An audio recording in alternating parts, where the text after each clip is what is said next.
I'm Sousa. I'd like to introduce myself and my book, The Forever Saga, for you to consider reading and reviewing. So The Forever Saga started not as a novel, but as a video game. I had come up with this idea for a video game design concept back in 2006 about this middle-aged war veteran who had all of this knowledge of war as a great tactician, but felt like his best days were behind him. And I also thought of this giant robot that had all of this power and all this ability, but was kind of a blank slate and didn't know how to channel its ability and for what purpose.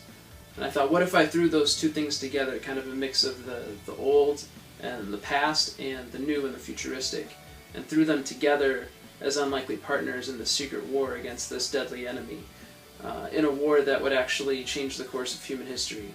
So when I realized the Forever Saga was going to be more than what I had originally planned for it, I kind of balked at the idea of writing a novel or a series of novels. I thought this was not something that I was disciplined enough for, and I was right. I had to spend years to grow into that.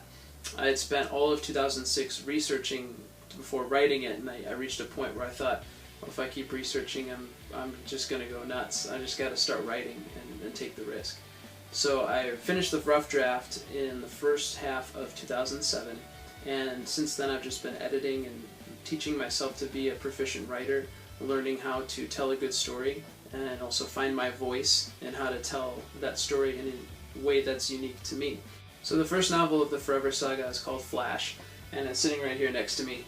It's about that old war veteran. His name's Brian Rennie, and he is kind of shattered, kind of broken from his experiences in war. And he feels like he doesn't have anything to offer to his family, his wife and his two grown sons.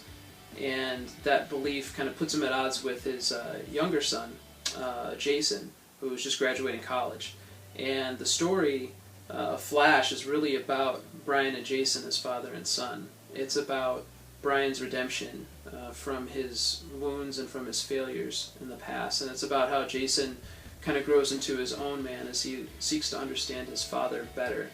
And as Brian encounters Flash, who's actually the big giant robot on the cover here, as they get thrown together and fight this secret war, it becomes something that Jason understands better, not just because of his father, but also that it's a cause that he has to take up too as well. I think what sets the Forever Saga apart is its balance between the spectacle of its technology and its robot characters, and the human element of characters that are going through real struggles that readers can relate to. Now, as a child of the 80s, I grew up on Transformers, and I just think it's cool for giant robots to throw down with each other. But I knew I had to balance that with substance, and so the backbone of the story really is Brian and Jason as father and son, as they come to grips with this struggle and with their past struggles as well, and how they reconcile through those two things.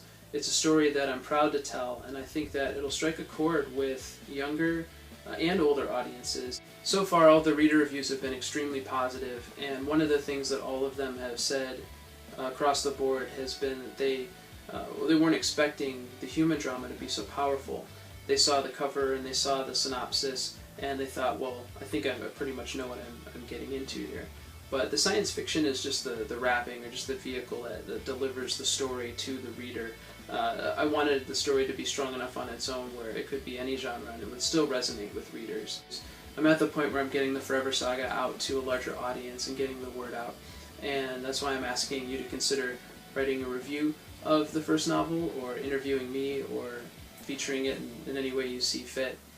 Because I really believe that I found a story that I could tell that would connect with people on an emotional level. I think that the right kind of stories entertain, obviously, but that they also have connection to readers, an emotional element that I think inspires in ways that maybe nothing else quite can.